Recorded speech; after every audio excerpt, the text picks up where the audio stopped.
अस्सलामुअलैकुम वेलकम छो YouTube channel पे ये नाव देसी जायका विद इंशा वीडियो स्टार्ट करने ब्रोट अगर तुम सान चैनल पे नई छो चैनल कर सब्सक्राइब तो वीडियो वो एंडस तम बराबर आज बनाव पालक तो कोकुड तो करो अजिच रेसिपी स्टार्ट अत खतर पालक निम गोडनथ छलित थमज वन त्रो यह पालक गर्म आबस मज तो अत दिमो फकर अ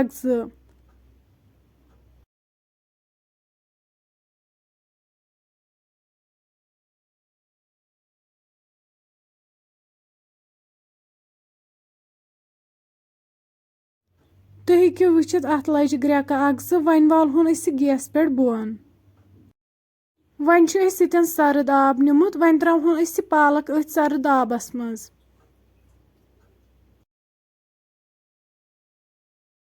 पालक ठंड कर असल पे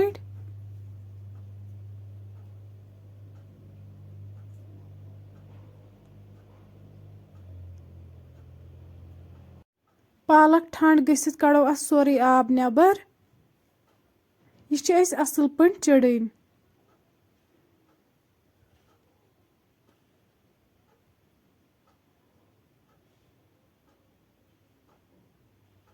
सन पालक बिल्कुल तैयार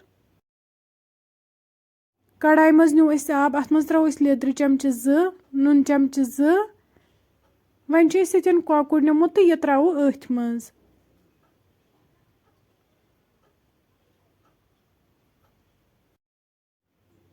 वन दिमो कोकड़स फकर असल पे तुम हेको वुचित कोकड़स असल पे फकर लोगमुत वन कड़ो अकिस बानस मज नबर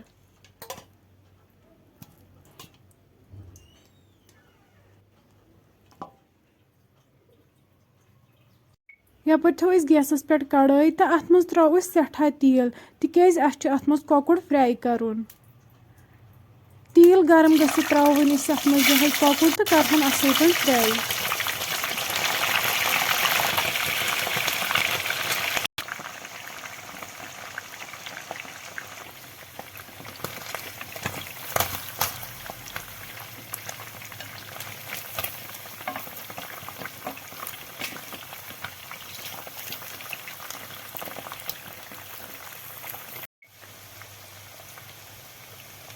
कोकुड असल पे फ्राई गोमुत वन कड़हन अकिस बानस मज नबर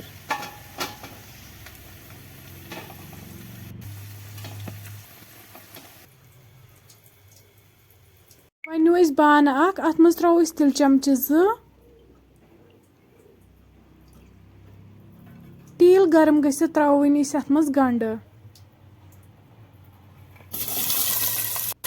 वन करहुन गंड फ्राई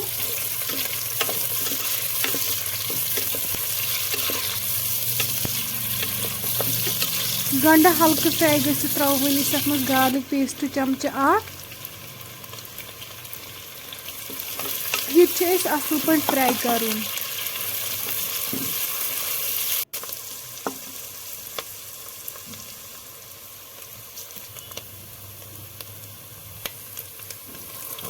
गंड तो गार्लिक फ्राई गसित त्रोवन अत मज टमाटर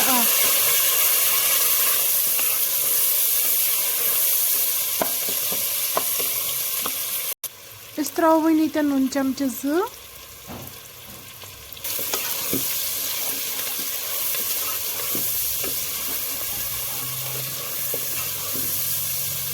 टमाटर हल्के फ्राई गसित त्रोवन अत मज पालक ये गोडनथ फकर थोमुत दि वन करहुन पालक ति फ्राई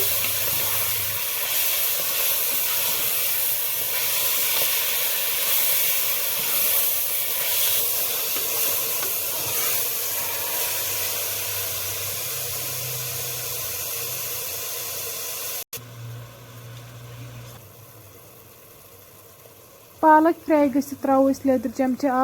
मरचांगन चमचे बादियान चमचे गरम मसाला चमचे तो रलावुक सारी मसाल असल पे सारी मसाल असल पे रल त्रोवन अत मज आब 2 गिलास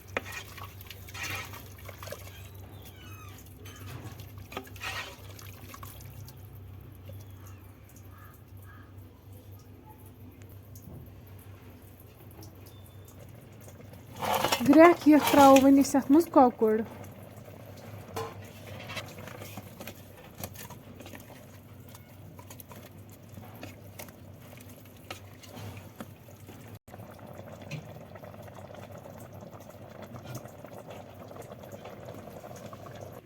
ये नी अस बड़ ٲl, सब्ज ٲl, दालचीन यम सारी मसाल चेट हकवन अस।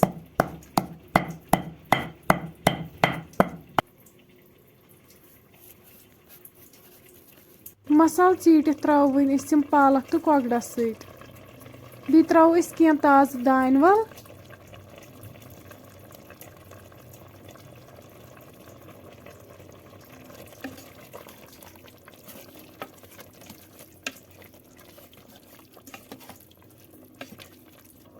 वन थो लिड अत लगभग 10 मिनटन यीस कालस अमिच ग्रेवी रेड्यूस गि। 10 मिनट बाद तुम हेकु वुचित सी रेसिपी बिल्कुल तैयार। फ्रेंड्स अगर तुम सी रेसिपी पसंद आसो आमुत चैनल करो सब्सक्राइब तो बे दीजो पन फीडबैक। अल्लाह हाफिज़।